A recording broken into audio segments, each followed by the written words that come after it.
కేసీఆర్ మీద సాడీలు చెప్పాలి, అడిగినోనికల్లా బేడీలు వేయాలి, ఎవరన్నా గట్టిగా అడిగితే బుకాయించాలి. ఇది తప్పితే మీరు చేస్తున్నది ఏం లేదు.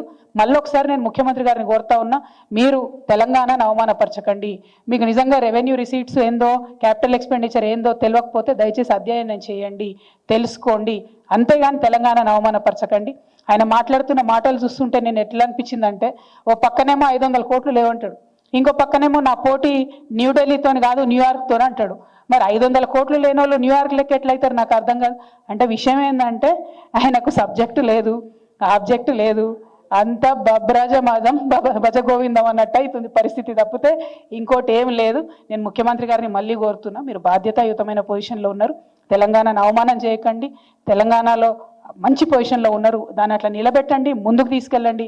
బాధ్యత గల ప్రతిపక్షంగా మేమందరం కూడా మీకు అండగా ఉంటాం. కానీ అవమానిస్తే మాత్రం ఊరుకునేది లేదని చెప్పి మేము ప్రభుత్వాన్ని హెచ్చరిక చేస్తా ఉన్నాం.